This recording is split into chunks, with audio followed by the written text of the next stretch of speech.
ପାପୀ ସ୍ତ୍ରୀ ତୋର ଖରାପ କର୍ମ ଯୋଗୁଁ ମୁଁ ତୋ ଘରୁ ଚାଲି ଯାଉଛି। କ'ଣ ଆପଣ ଜାଣନ୍ତି କିଛି ଘର ଏମିତି ଥାଏ ଯେଉଁଠାରେ ମା ଲକ୍ଷ୍ମୀ କେବେ ହେଲେ ପ୍ରବେଶ କରନ୍ତି ନାହିଁ। ହଁ, କିଛି ଛୋଟ ଛୋଟ ଭୁଲ ଏମିତି ହୋଇଥାଏ ଯାହା ଲକ୍ଷ୍ମୀ ମାତାଙ୍କୁ ଘରୁ ଦୂରେଇ ଦିଏ। ଆଉ ଯେତେବେଳେ ସେ ଘର ଛାଡ଼ି ଚାଲିଯାଆନ୍ତି ସେଠାରେ କେବଳ ଦୁଃଖ, କଷ୍ଟ ଏବଂ ଦରିଦ୍ରତା ଛାଇ ମାଡ଼ିଯାଏ। ଆଜି ଆମେ ଜାଣିବା ସେହି ସବୁ କାମ ବିଷୟରେ ଯାହା ମା ଲକ୍ଷ୍ମୀଙ୍କୁ କ୍ରୋଧିତ କରିଥାଏ ଏବଂ କେମିତି ଜଣେ ସ୍ତ୍ରୀର କର୍ମ ସ୍ଥିର କରେ ଯେ ଘରେ ସୁଖ ରହିବ ନା ଗରିବ।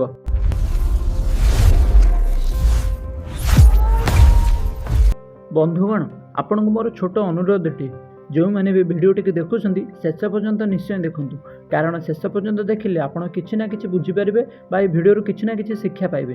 ଅଧାରୁ ଯଦି ଭିଡ଼ିଓ ଆପଣ ଛାଡ଼ି ଚାଲି ଯାଉଛନ୍ତି ତାହେଲେ ଭିଡ଼ିଓ ଦେଖିବାର କୌଣସି ମୂଲ୍ୟ ରହିବ ନାହିଁ। ବହୁତ ପୁରୁଣା ସମୟର କଥା। ଏକ ଛୋଟ ଗାଁରେ ମାତ୍ର କେଇଟା ଘର ଥିଲା। ଚାରିଆଡ଼େ ବିଲବାଡ଼ି, କଚ୍ଚା ରାସ୍ତା ଆଉ ମାଟିର ବାସ୍ନା। ଗାଁ ମଝିରେ ମହାଜନ ଦାମୋଦରଙ୍କ ଘର ଥିଲା। ଦାମୋଦର କେହି ବଡ଼ ଜମିଦାର ନଥିଲେ, କିନ୍ତୁ ଜଣେ ପରିଶ୍ରମୀ ଏବଂ ସଚ୍ଚୋଟ ମଣିଷ ଥିଲେ। ଗାଁରେ ସମସ୍ତେ ତାଙ୍କୁ ଆଦରରେ ମହାଜନ ବୋଲି ଡାକୁଥିଲେ। ତାଙ୍କର ଶସ୍ୟର ଏକ ଛୋଟ ବ୍ୟବସାୟ ଥିଲା, ଯାହା ଧୀରେ ଧୀରେ ଭଲ ଚାଲିଥିଲା।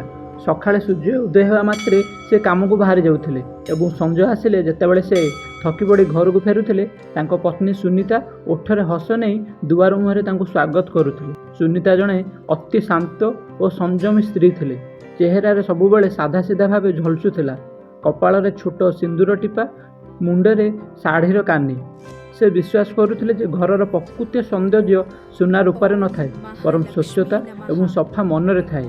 ପ୍ରତିଦିନ ସକାଳେ ସୂର୍ଯ୍ୟୋଦୟ ପୂର୍ବରୁ ଉଠି ସେ ଅଗଣା ଓଳଉଥିଲେ, ତୁଳସୀ ଚଉରା ମୂଳେ ପାଣି ଢାଳୁଥିଲେ ଏବଂ ଚୁଲି ପାଖରେ ଦୀପଟିଏ ଜାଳୁଥିଲେ। ଏହା ହିଁ ତାଙ୍କର ଦୈନନ୍ଦିନ ଜୀବନଚର୍ଯ୍ୟା ଥିଲା। ସରଳତାରେ ଭକ୍ତି ଓ ଭକ୍ତିରେ ଶୃଙ୍ଖଳା। ଗାଁର ମହିଳାମାନେ ପ୍ରାୟତଃ କହୁଥିଲେ, ମହାଜନ ଘରେ ତ ସାକ୍ଷାତ ମା ଲକ୍ଷ୍ମୀ ବାସ କରନ୍ତି। ଦାମୋଦର ଏବଂ ସୁନିତାଙ୍କର ଗୋଟିଏ ବୋଲି ପୁଅ ଥିଲା ଅର୍ଜୁନ। ଏବେ ସେ ମାତ୍ର 20 ବର୍ଷର ଜଣେ ନବଯୁବକ, କିନ୍ତୁ ସୁସଂସ୍କାରରେ ବଢ଼ିଥିଲା। ଅର୍ଜୁନ ଦିନସାରା ବାପାଙ୍କ କାମରେ ସାହାଯ୍ୟ କରୁଥିଲା ଏବଂ ରାତିରେ ମାଆଙ୍କ ପାଖରେ ବସି ତାଙ୍କ କଥା ଶୁଣୁଥିଲା। ସେ ମାଆଙ୍କୁ କହୁଥିଲା, ମା, ତୁମେ ଯେତେବେଳେ ତୁଳସୀ ମୂଳେ ଦୀପ ଜାଳୁଛ ମନେ ହୁଏ ସତେ ଯେମିତି ଘରକୁ ଦେବୀ ଓହ୍ଲାଇ ଆସନ୍ତି। ସୁନିତା ହସି ଦେଇ କହୁଥିଲେ, ପୁଅ, ଦେବୀ ତ ପତି ସେହି ଘରେ ରୁହନ୍ତି ଯେଉଁଠି ସଫାସୁତୁରା ଏବଂ ଶ୍ରଦ୍ଧା ଥାଏ। ବାସ୍ ତାଙ୍କୁ ବିଶ୍ୱାସ କରୁଥିବା ଏକ ହୃଦୟ ଦରକାର। ସମୟ ଗଡ଼ି ଚାଲିଲା। ଘରେ ସବୁକିଛି ଠିକ୍ ଚାଲିଥିଲା, କିନ୍ତୁ ଭାଗ୍ୟର ଖେଳ ବଡ଼ ବିଚିତ୍ର। ଦିନେ ସୁନିତାଙ୍କୁ ସାମାନ୍ୟ ଜ୍ୱର ହେଲା। ସେ ଭାବିଲେ 2 ଦିନରେ ଭଲ ହୋଇଯିବ, କିନ୍ତୁ ସେହି ଜ୍ୱର ଦିନକୁ ଦିନ ବଢ଼ିବାରେ ଲାଗିଲା। ପ୍ରଥମେ କ୍ଳାନ୍ତି, ତାପରେ ଦୁର୍ବଳତା ଏବଂ ଧୀରେ ଧୀରେ ଅବସ୍ଥା ଏମିତି ହେଲା ଯେ ସେ ରୋଷେଇ ଘର ପର୍ଯ୍ୟନ୍ତ ବି ଯାଇପାରିଲେ ନାହିଁ। ଦାମୋଦର ଗାଁର ବୈଦ୍ୟକୁ ଡକାଇଲେ। ବୈଦ୍ୟ ଦେଖିଲେ, କିଛି ଚେରମୂଳି ଔଷଧ ଦେଲେ, କିନ୍ତୁ କିଛି କାମ ଗଲା ନାହିଁ। ଦିନକୁ ଦିନ ସୁନିତାଙ୍କ ସ୍ୱାସ୍ଥ୍ୟ ବିଗିଡ଼ିବାରେ ଲାଗିଲା। ଘରର ଯେଉଁ ପରିବେଶ ପୂର୍ବରୁ ହସଖୁସି ଏବଂ ପୂଜାପାଠର ଶବ୍ଦରେ ଭରି ରହୁଥିଲା, ଏବେ ସେଠାରେ ନୀରବତା ଛାଇଗଲା। ଦାମୋଦର ପ୍ରାୟତଃ ରାତିରେ ଅଗଣାରେ ବସି ଭାବୁଥିଲେ, ହଠାତ୍ ଏସବୁ କାହିଁକି ହୋଇଗଲା? ମୋ ରୋଜଗାରରେ କିଛି ଭୁଲ ହୋଇଗଲା କି? ନା ଆମେ କାହା ମନରେ କଷ୍ଟ ଦେଲୁ? ସେ ଉପରକୁ ଆକାଶ ଆଡ଼କୁ ଚାହୁଁଥିଲେ ଏବଂ ମନେ ମନେ ମା ଲକ୍ଷ୍ମୀଙ୍କୁ କହୁଥିଲେ, ମା, ଯାହା ବି ଭୁଲ ହୋଇଛି କ୍ଷମା କରିଦିଅ। କିନ୍ତୁ ଉତ୍ତରରେ କେବଳ ପବନର ଧୀରେ ଧୀରେ ସୁଶବ୍ଦ ଶୁଣାଯାଉଥିଲା। ଅର୍ଜୁନ ପ୍ରତି ମୁହୂର୍ତ୍ତରେ ମାଆଙ୍କ ପାଖରେ ରହୁଥିଲା, ତାଙ୍କ ପାଇଁ କାଢ଼ା ପ୍ରସ୍ତୁତ କରୁଥିଲା, ମୁଣ୍ଡ ଆଉଁସି ଦେଉଥିଲା। ଧୀରେ ଧୀରେ ସେ ଏହା ବୁଝିବାକୁ ଲାଗିଲା ଯେ ଘରର ମୂଳଦୁଆ ହେଉଛନ୍ତି ମା। ସୁନିତା ଅସୁସ୍ଥ ହେବା ମାତ୍ରେ ଘରର ସମସ୍ତ ନିୟମ ବଦଳି ଯାଇଥିଲା। ଯେଉଁ ରୋଷେଇ ଘରେ ସବୁବେଳେ ଚମକୁଥିଲା, ଏବେ ତାହା ଆଉ ସେମିତି ରହିଲା ନାହିଁ। ସଫାସୁତୁରାର ଅବହେଳା ଦେଖାଦେଲା। ପୂଜାପାଠ ବି କେବେ ହେଉଥିଲା ତ କେବେ ହେଉନଥିଲା। ଧୀରେ ଧୀରେ ସେହି ପବିତ୍ରତା ଯାହା ଘରର ପରିଚୟ ଥିଲା ଯେମିତି ଫିକା ପଡ଼ିଗଲା। ଗୋଟିଏ ରାତିରେ ଯେତେବେଳେ ମହାଜନ ତାଙ୍କ ପତ୍ନୀଙ୍କ ପାଖରେ ବସିଥିଲେ, ସେ କହିଲେ, ସୁନିତା, ମୁଁ ଭାବୁଛି ଏଥର ଅର୍ଜୁନର ବାହାଘର କରିଦେବି। ସୁନିତା ଧୀରେ ଧୀରେ ଆଖି ଖୋଲିଲେ। ଏତେ ଶୀଘ୍ର?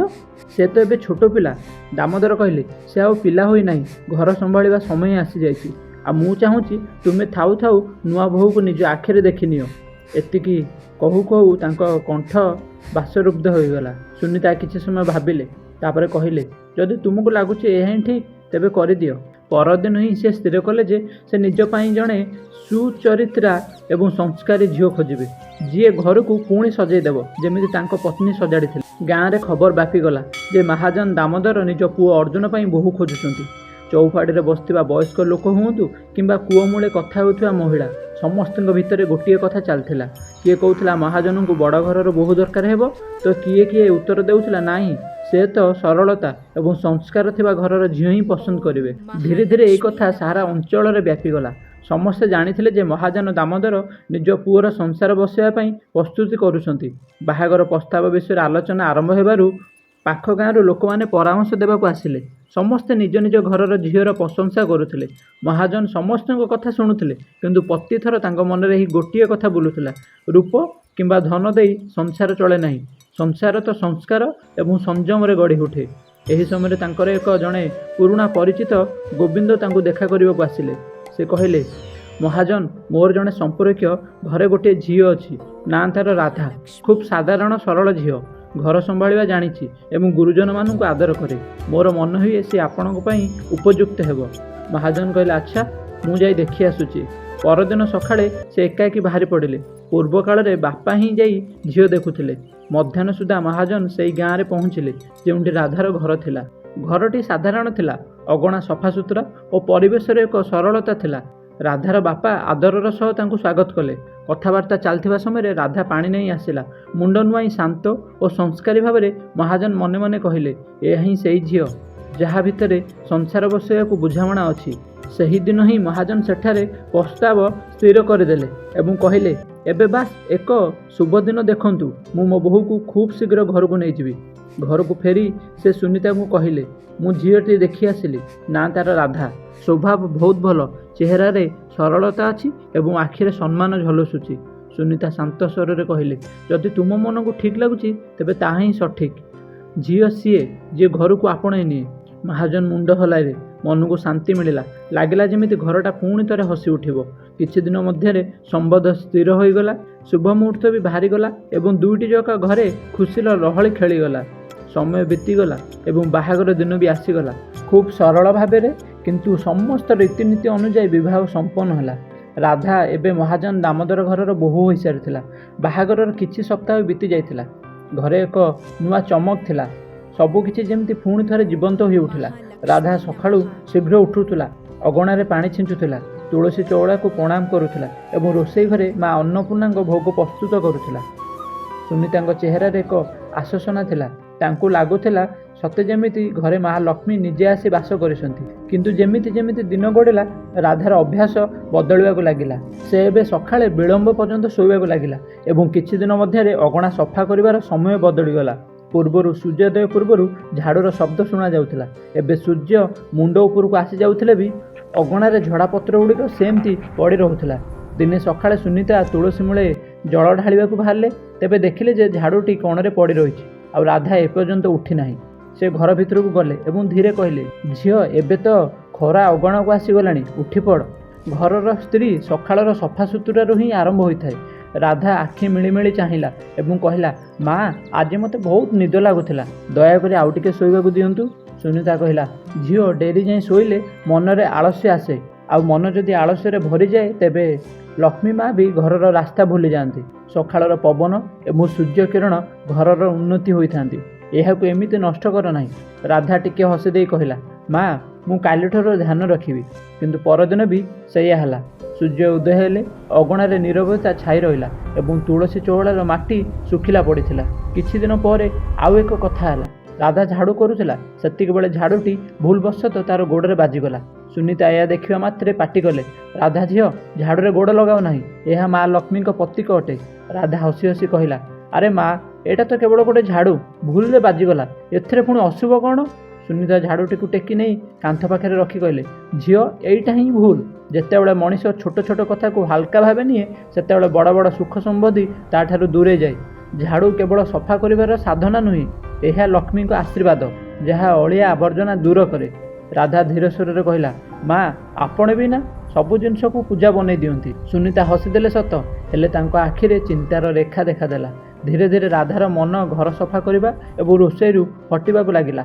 ଗୋଟିଏ ରାତିରେ ସେ ରୋଷେଇ କରି ଥକି ଯାଇଥିଲା ଏବଂ ଅଇଁଠା ବାସନ ଗୁଡ଼ିକ ଚୁଲି ପାଖରେ ସେମିତି ଛାଡ଼ିଦେଇ ଶୋଇବାକୁ ଚାଲିଗଲା। ମଧ୍ୟରାତ୍ରିରେ ଯେତେବେଳେ ସୁନିତା ପାଣି ପିଇବାକୁ ଉଠିଲେ ସେ ଦେଖିଲେ ଯେ ରୋଷେଇ ଘରେ ଅଇଁଠା ବାସନ ପଡ଼ି ରହିଛି। ସକାଳେ ସେ ରାଧାକୁ କହିଲେ, ଝିଅ, ରୋଷେଇ ଘର ହେଉଛି ମା ଅନ୍ନପୂର୍ଣ୍ଣାଙ୍କ ସ୍ଥାନ। ସେଠାରେ ଅପରିଷ୍କାର କରି ଛାଡ଼ିବା ଠିକ୍ ନୁହେଁ। ରାତିର ଅପରିଷ୍କାର ପରିବେଶରୁ ନକାରାତ୍ମକ ସୃଷ୍ଟି ହୁଏ। ରାଧା କହିଲା, ମା ଆପଣ ତ ବାସ୍ ଖାଲି ଚିନ୍ତା କରୁଥାନ୍ତି ଆଉ ମୁଁ ଏବେ ସଫା କରିଦେବି ତ। ସୁନିତା ଏକ ଦୀର୍ଘ ଶ୍ୱାସ ନେଇ କହିଲେ, ଝିଅ, ଯେଉଁ କାମ ସଞ୍ଜର ତାକୁ ସକାଳ ପର୍ଯ୍ୟନ୍ତ ଗଡ଼ାଇବା ମାନେ ନିଜ ଭାଗ୍ୟକୁ ଟାଳିବା। ସଫା ରୋଷେଇ ଘରୁ ହିଁ ସୁଖର ଆରମ୍ଭ ହୋଇଥାଏ। ରାଧା କିଛି କହିଲା ନାହିଁ, କିନ୍ତୁ ତାହାର ଚେହେରାରେ କାନ୍ତି ଏବଂ ଅନିଚ୍ଛା ସ୍ପଷ୍ଟ ଜଣାପଡ଼ୁଥିଲା। ସଞ୍ଜ ସମୟ ଥିଲା, ସୂର୍ଯ୍ୟ ଅସ୍ତ ହୋଇସାରିଥିଲେ ଏବଂ ଘରେ ସଞ୍ଜବତୀ ଦେବାର ସମୟ ହୋଇଥିଲା। ସେତିକିବେଳେ ରାଧା ଝାଡ଼ୁ ଉଠାଇ ଅଗଣା ଓଳେଇବାକୁ ଲାଗିଲା। ସୁନିତା ତୁରନ୍ତ ତାକୁ ବାରଣ କଲେ, କହିଲେ, ରାଧା, ସଞ୍ଜବେଳେ ଝାଡ଼ୁ କରନ୍ତି ନାହିଁ। ଏହି ସମୟରେ ମା ଲକ୍ଷ୍ମୀ ଘରକୁ ପ୍ରବେଶ କରନ୍ତି। ରାଧା ନ ଅଟକି କହିଲା, ମା, ଯେତେବେଳେ ଦିନରେ ସମୟ ମିଳେ ନାହିଁ ସେତେବେଳେ ସଞ୍ଜବେଳେ ହିଁ ସଫା କରିବାକୁ ପଡ଼େ। ଏଥିରେ କ'ଣ ଫରକ ପଡ଼େ? ସୁନିତା ଦୁଆର ମୁହଁରେ ଛିଡ଼ାଇ କହିଲେ, ଫରକ ପଡ଼େ ଝିଅ। ସଞ୍ଜବେଳେ ଝାଡ଼ୁ କଲେ ଲକ୍ଷ୍ମୀଙ୍କ ଆଶୀର୍ବାଦ ଘରୁ ବାହାରିଯାଏ। ଉନ୍ନତି କେବଳ ରୋଜଗାରରୁ ଆସେ ନାହିଁ, ଭଲ ଅଭ୍ୟାସରୁ ଆସେ। ରାଧା ଝାଡ଼ୁକୁ ଏକ ପାଖରେ ରଖିଦେଇ କହିଲା, ମା, ମୁଁ ଆପଣଙ୍କୁ ସମ୍ମାନ କରେ, କିନ୍ତୁ ଏବେ ଯୁଗ ବଦଳି ଗଲାଣି। ଲୋକମାନେ ଏସବୁ କଥାକୁ ଆଉ ବିଶ୍ୱାସ କରୁନାହାନ୍ତି। ସୁନିତା ଶାନ୍ତ ସ୍ୱରରେ କହିଲେ, ଝିଅ, ଦୁନିଆ ବଦଳିପାରେ, କିନ୍ତୁ ଘରର ନିୟମ ନୁହେଁ। ଯିଏ ପରମ୍ପରା ସହ ଜଡ଼ିତ ହୋଇ ରହେ ସିଏ ହିଁ ସ୍ଥିର ରହେ। କିଛି ଦିନ ପରେ ଆଉ ଏକ ଘଟଣା ଘଟିଲା। ରାଧା ଖାଇସାରିବା ପରେ ଅଇଁଠା ବାସନ ଗୁଡ଼ିକ ଚୁଲି ଉପରେ ରଖିଦେଲା। ଯେତେବେଳେ ସୁନିତା ଏହା ଦେଖିଲେ ସେ କହିଲେ, ଝିଅ, ଚୁଲି ହେଉଛି ମା ଅନ୍ନପୂର୍ଣ୍ଣାଙ୍କ ଆସନ, ସେଠାରେ ଅଇଁଠା ବାସନ ରଖାଯାଏ ନାହିଁ। ରାଧା ଉପରକୁ ନ ଚାହିଁ କହିଲା, ମା, ମୁଁ ବାସ୍ ଜାଗା ଅଭାବରୁ ରଖିଦେଇଥିଲି, ପରେ ଧୋଇଦେବି। ସୁନିତା କହିଲେ, ରୋଷେଇ ଘରେ ପବିତ୍ରତା ସବୁଠାରୁ ଜରୁରୀ। ଯଦି ଚୁଲି ଉପରେ ଅପରିଷ୍କାର ଜିନିଷ ରହିବ ତେବେ ଲକ୍ଷ୍ମୀଙ୍କ କୃପା କମିଯିବ। ରାଧା ହସି ହସି କହିଲା, ମା, ସବୁ ଜିନିଷରେ ଦେବୀଙ୍କୁ ଖୋଜିବା ବନ୍ଦ କରନ୍ତୁ। ଖାଇବା ତ ମୁଁ ବନେଇଦେଲି ନା, ଏବେ ଟିକିଏ ସମୟ ପରେ ସବୁ ସଫା ହୋଇଯିବ। ସୁନିତା କିଛି ଉତ୍ତର ଦେଲେ ନାହିଁ। ତାଙ୍କ ଚେହେରାରେ ନିରାଶ ଥିଲା, କିନ୍ତୁ ମନରେ ଏକ ଆଶା ଥିଲା ଯେ ହୁଏତ ଦିନେ ନା ଦିନେ ରାଧା ଏସବୁ କଥାର ମହତ୍ତ୍ୱ ବୁଝିପାରିବ। ଧୀରେ ଧୀରେ ଘରର ପରିବେଶ ବଦଳିବାକୁ ଲାଗିଲା। ପୂର୍ବରୁ ଯେଉଁଠି ସକାଳର ପୂଜାର ଘଣ୍ଟି ଶବ୍ଦ ଶୁଣାଯାଉଥିଲା, ଏବେ ସେଠାରେ ନୀରବତା ରହୁଥିଲା। ତୁଳସୀ ଚଉରାରେ ମାଟି ଶୁଖି ଯାଉଥିଲା, ଦୀପ ବି ଲିଭି ରହୁଥିଲା। ସୁନିତା ଏବେ ବି ପ୍ରତିଦିନ ସକାଳେ ତୁଳସୀ ଚଉରା ସାମ୍ନାରେ ଛିଡ଼ା ହୋଇ କହୁଥିଲେ, ହେ ମା, ଏଇ ଘର ଉପରେ ନିଜର କୃପା ବଜାଇ ରଖ। ମୋ ବୋଉକୁ ସଦ୍ବୁଦ୍ଧି ଦିଅ। କିନ୍ତୁ ଯେମିତି ଘରର ଆଲୋକ ଧୀରେ ଧୀରେ କମି ଯାଉଥିଲା। ମହାଜନ ଦାମୋଦର ଏବେ ଚିନ୍ତିତ ରହିବାକୁ ଲାଗିଥିଲେ। ତାଙ୍କୁ ଲାଗୁଥିଲା ଯେମିତି ଘରେ କୌଣସି ଏକ ଅଦୃଶ୍ୟ ଭାରୀପଣ ବା ଅଶାନ୍ତି ବ୍ୟାପି ଯାଇଛି। ଦିନେ ସେ ସୁନିତାଙ୍କୁ କହିଲେ, ଲାଗୁଛି ମା ଲକ୍ଷ୍ମୀ ଅଶାନ୍ତ ହୋଇ ଚାଲି ଯାଇଛନ୍ତି। ସୁନିତା ଚୁପଚାପ ମୁଣ୍ଡ ନୁଆଇଁ ଦେଲେ। ସେ ଜାଣିଥିଲେ ଯେ ଏସବୁ ରାଧାର ଦାୟିତ୍ୱହୀନ ଅଭ୍ୟାସର ପରିଣାମ, କିନ୍ତୁ ସେ ଏବେ ବି ତାକୁ ଗାଳି କରିବାକୁ ଚାହୁଁନଥିଲେ। ତାଙ୍କର ବିଶ୍ୱାସ ଥିଲା ଯେ ସ୍ନେହରେ ବୁଝାଇଲେ ରାଧା ବଦଳିଯିବ। ସମୟ ବିତିଗଲା ଏବଂ ଘରର ସୌଭାଗ୍ୟ ଓ ଚମକ ଧୀରେ ଧୀରେ ଯେମିତି ମାଟିରେ ମିଶିବାକୁ ଲାଗିଲା। ପୂର୍ବରୁ ଯେଉଁଠି ସକାଳୁ ତୁଳସୀ ମୂଳେ ଦୀପ ଜଳୁଥିଲା, ଏବେ ସେଠାରେ ଧୂଳି ଜମିବାକୁ ଲାଗିଲା। ରାଧା ଏବେ ପ୍ରାୟତଃ ଉଦାସ କିମ୍ବା ନିଜ କାମରେ ବ୍ୟସ୍ତ ରହୁଥିଲା। ସଫାସୁତୁରା ଅଧା ଅଧୁରା ହେଉଥିଲା, ପୂଜାପାଠ କେବେ କେମିତି ହେଉଥିଲା ଏବଂ ଘରେ ସେହି ଆପଣାର ଭାବ ନଥିଲା ଯାହା ପୂର୍ବରୁ ପ୍ରତିଟି କୋଣରେ ଝଲସୁଥିଲା। ମହାଜନ ଦାମୋଦର ସବୁଠାରୁ ପ୍ରଥମେ ସେହି ପରିବର୍ତ୍ତନ ନିଜ ବ୍ୟବସାୟରେ ଅନୁଭବ କଲେ। ପୂର୍ବରୁ ଯେଉଁ ସବୁ ବେପାରରେ ଲାଭ ହେଉଥିଲା, ଏବେ ସେଥିରେ କ୍ଷତି ହେବାକୁ ଲାଗିଲା। ଗୋଦାମରେ ଥିବା ଶସ୍ୟରେ ପୋକ ଲାଗିଗଲେ, କିଛି ବ୍ୟବସାୟିକ ଚୁକ୍ତି ଅଟକିଗଲା ଏବଂ ପୁରୁଣା ଗ୍ରାହକମାନେ ଧୀରେ ଧୀରେ ଦୂରେଇ ଗଲେ। ମହାଜନ ଅନେକ ରାତି ଅନିଦ୍ରା ହୋଇ ହିସାବପତ୍ର ଦେଖୁଥିଲେ, କିନ୍ତୁ ବୁଝିପାରୁନଥିଲେ ଯେ ଭୁଲ କେଉଁଠି ହେଉଛି। ଦିନେ ସଞ୍ଜରେ ସେ ସୁନିତାଙ୍କୁ କହିଲେ, ସୁନିତା, ବଡ଼ ଆଶ୍ଚର୍ଯ୍ୟର କଥା, ଏବେ କାମରେ ଆଉ ମନ ଲାଗୁନାହିଁ, ଯେମିତି ଘରର ଉନ୍ନତି କେଉଁଠି ହଜିଯାଇଛି। ସୁନିତା ଧୀର ସ୍ୱରରେ କହିଲେ, ଉନ୍ନତି ସେତେବେଳେ ହଜିଯାଏ ଯେତେବେଳେ ଘରର ପବିତ୍ରତା କମିଯାଏ। ମା ଲକ୍ଷ୍ମୀ ସେଠାରେ ରହନ୍ତି ନାହିଁ। ଯେଉଁଠି ଅପରିଷ୍କାର ଏବଂ ଅବହେଳା ବସା ବାନ୍ଧିନିଏ। ମହାଜନ ଏକ ଦୀର୍ଘ ଶ୍ୱାସ ନେଇ କହିଲେ, ତୁମେ କହିବାକୁ ଚାହୁଁଛ ଯେ? ସେ ଆଗକୁ କିଛି କହିଲେ ନାହିଁ, କିନ୍ତୁ ଦୁହିଁଙ୍କ ନଜର ଗୋଟିଏ ଦିଗକୁ ହିଁ ଉଠିଲା, ରାଧା ଆଡ଼କୁ। ରାଧା ବି ଏସବୁ ଦେଖୁଥିଲା, କିନ୍ତୁ ତାକୁ ଲାଗୁଥିଲା ଯେ ଏହା କେବଳ ସମୟର ଖେଳ। ଦିନେ ଯେତେବେଳେ ମହାଜନ ରାଗିଯାଇ କହିଲେ, ସବୁ କାମ ଓଲଟା ହେଉଛି କାହିଁକି? ତେବେ ରାଧା କହିଲା, ବାପା, ଏସବୁ ଅନ୍ଧବିଶ୍ୱାସ, ବ୍ୟବସାୟରେ ଲାଭ କ୍ଷତି ତ ଚାଲିଥାଏ। ମହାଜନ ଆଖି ଗରମ କରି କହିଲେ, ତୁ ବୁଝିପାରିବୁ ନାହିଁ ବୋହୂ। ଯେତେବେଳେ ଘରର ସ୍ତ୍ରୀ ଲୋକମାନେ ରୀତିନୀତି ଭୁଲିଯାଆନ୍ତି, ସେତେବେଳେ ଘରର ସୁଖ ସମୃଦ୍ଧି ନିଜେ ରାସ୍ତା ଭୁଲିଯାଏ। ସେହି ଦିନଠାରୁ ଘରର ପରିବେଶ ଆହୁରି ଗମ୍ଭୀର ହୋଇଗଲା। ଘରେ ଛୋଟ ଛୋଟ ଜିନିଷ ଭାଙ୍ଗିବାକୁ ଲାଗିଲା। ରାଧା ଧ୍ୟାନ ଦେବା ବନ୍ଦ କରିଦେଇଥିଲା। ଝାଡ଼ୁ ସେମିତି କୋଣରେ ପଡ଼ି ରହୁଥିଲା। ରୋଷେଇ ଘରେ ବାସନ କେବେ ବି ସଫା ରହୁନଥିଲା। ସୁନିତା ଏବେ ପ୍ରାୟତଃ ଚୁପ୍ ରହୁଥିଲେ। ସେ ପ୍ରତି ସଞ୍ଜରେ ତୁଳସୀ ଚଉରା ପାଖରେ ବସି ମନେ ମନେ କହୁଥିଲେ, ହେ ମା, ଏବେ ତୁ ହିଁ ସାହା ଭରସା, ତୁମେ ହିଁ କିଛି କର। ଗୋଟିଏ ରାତିରେ ପ୍ରବଳ ପବନ ବୋହିଲା ଏବଂ ଅଗଣାରେ ରଖାଯାଇଥିବା ଦୀପଟି ଲିଭିଗଲା। ସେହି ମୁହୂର୍ତ୍ତରେ ଗୋଦାମରୁ ଖବର ଆସିଲା, ମହାଜନ ଗୋଦାମରେ ନିଆଁ ଲାଗିଯାଇଛି। ମହାଜନ ଦୌଡ଼ି ଦୌଡ଼ି ଗଲେ, କିନ୍ତୁ ସେତେବେଳକୁ ବହୁତ ବିଳମ୍ବ ହୋଇସାରିଥିଲା। ଗୋଦାମରେ ଅଧାରୁ ଅଧିକ ଶସ୍ୟ ଜଳି ପାଉଁଶ ହୋଇଯାଇଥିଲା। ଗାଁ ଲୋକ କହୁଥିଲେ ଏମିତି ତ ପୂର୍ବରୁ କେବେ ହୋଇନଥିଲା। ଦାମୋଦର ସେଠାରେ ହିଁ ବସି ପଡ଼ିଲେ। ମୁଣ୍ଡରେ ହାତ ଦେଇ କହିଲେ, ଲାଗୁଛି ମା ଲକ୍ଷ୍ମୀ ସତରେ ମୁହଁ ବୁଲାଇ ଦେଇଛନ୍ତି। ଘରକୁ ଫେରିବା ସମୟରେ ତାଙ୍କ ଆଖିରେ ଲୁହ ଥିଲା। ସେଇ ରାତିରେ ଘରେ କେହି କିଛି କହିଲେ ନାହିଁ।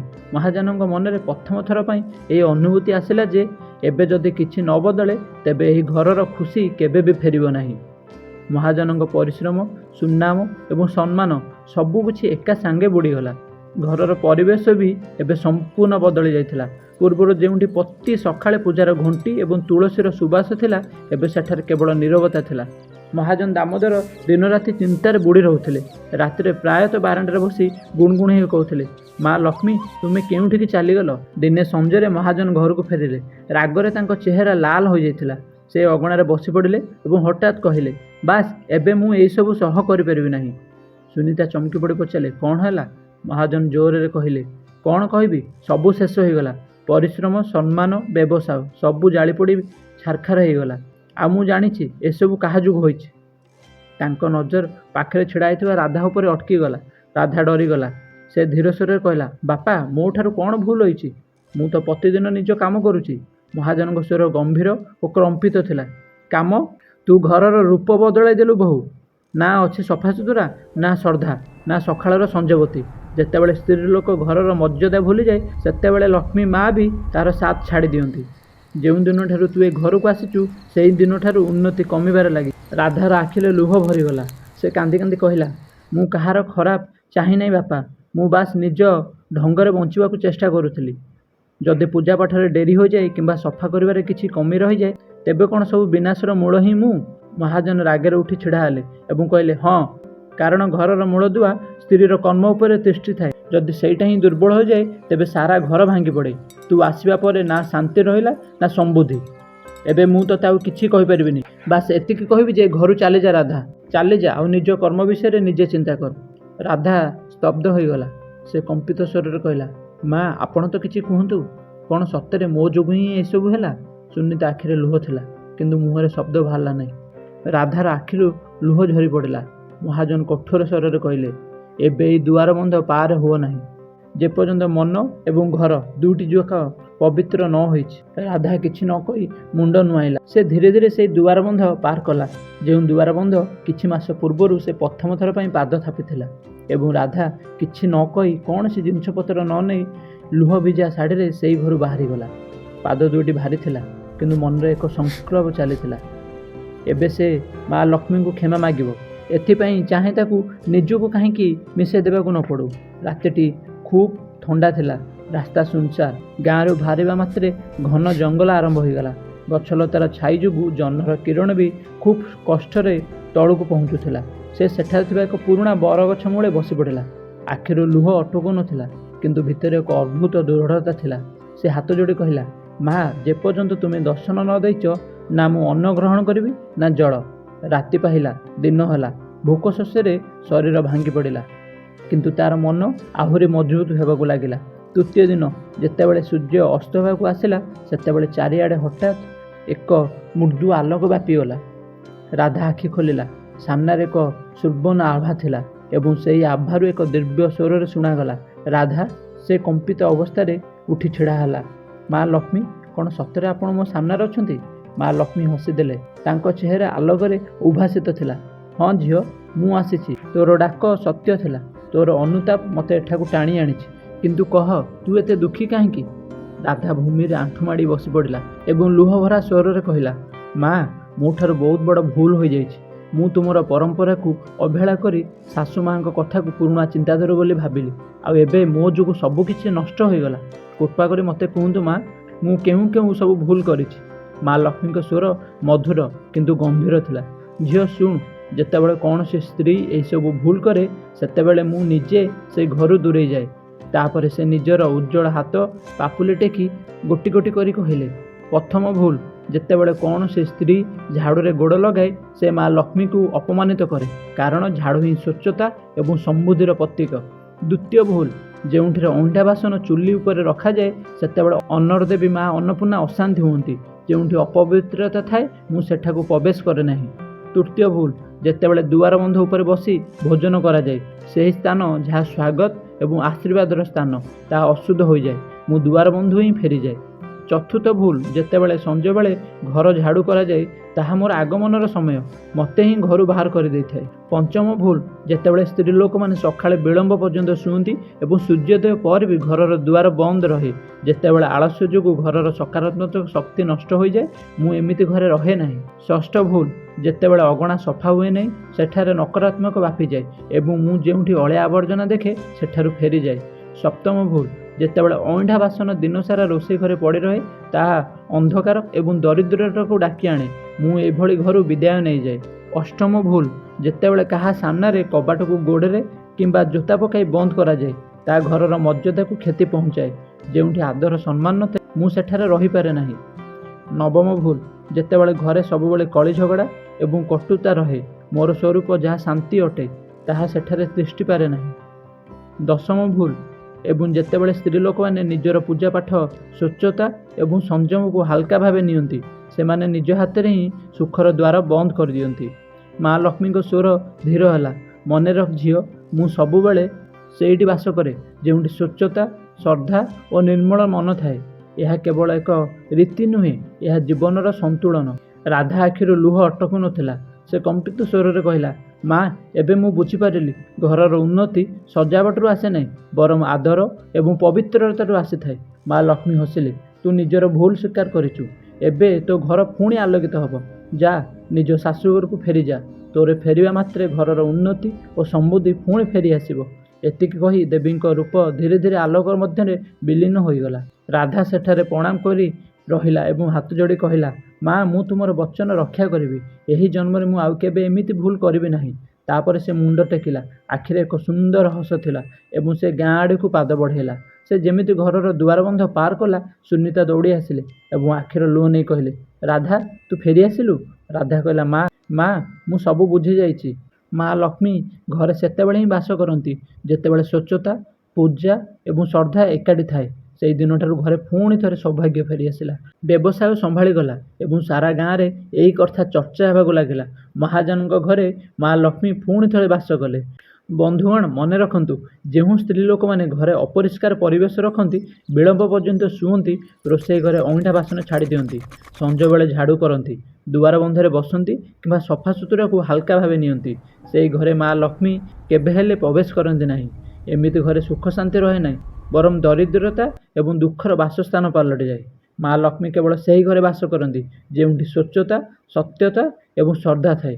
ତେଣୁ ଭାଇ ଭଉଣୀମାନେ, ଯଦି ଆପଣ ଚାହୁଁଛନ୍ତି ଯେ ଆପଣଙ୍କ ଘରେ ମା ଲକ୍ଷ୍ମୀଙ୍କ କୃପା ସଦାସର୍ବଦା ବଜାୟ ରହୁ, ତେବେ ଏହି 10ଟି ଭୁଲକୁ ଆଜିଠାରୁ ହିଁ ତ୍ୟାଗ କରନ୍ତୁ ଏବଂ ନିଜ ଘରକୁ ପବିତ୍ର ରଖନ୍ତୁ। ଯଦି ଆପଣଙ୍କୁ ମା ଲକ୍ଷ୍ମୀ ଏବଂ ରାଧାର ଏହି କାହାଣୀଟି ଭଲ ଲାଗିଥାଏ, ତେବେ ଏହି ଭିଡ଼ିଓଟିକୁ ଲାଇକ୍ କରନ୍ତୁ, ନିଜର ସମସ୍ତ ବନ୍ଧୁ ଓ ପରିବାର ଲୋକଙ୍କ ସହ ସେୟାର କରନ୍ତୁ ଏବଂ ଏମିତି ହିଁ ଆଧ୍ୟାତ୍ମିକ ତଥା ପ୍ରେରଣାଦାୟୀ କାହାଣୀ ଶୁଣିବା ପାଇଁ ଆମ ଚ୍ୟାନେଲକୁ ସବସ୍କ୍ରାଇବ୍ କରିବାକୁ ଜମାରୁ ଭୁଲନ୍ତୁ ନାହିଁ ଏବଂ କମେଣ୍ଟ ବକ୍ସରେ ସମସ୍ତେ ନିଶ୍ଚୟ ଲେଖନ୍ତୁ, ଜୟ ମା ଲକ୍ଷ୍ମୀ। ପୁଣି ଦେଖା ହେବ ଆଉ ଏକ ନୂଆ ଭିଡ଼ିଓରେ। ସେ ପର୍ଯ୍ୟନ୍ତ ବିଦାୟ ଦିଅନ୍ତୁ। ଜୟ ଜଗନ୍ନାଥ।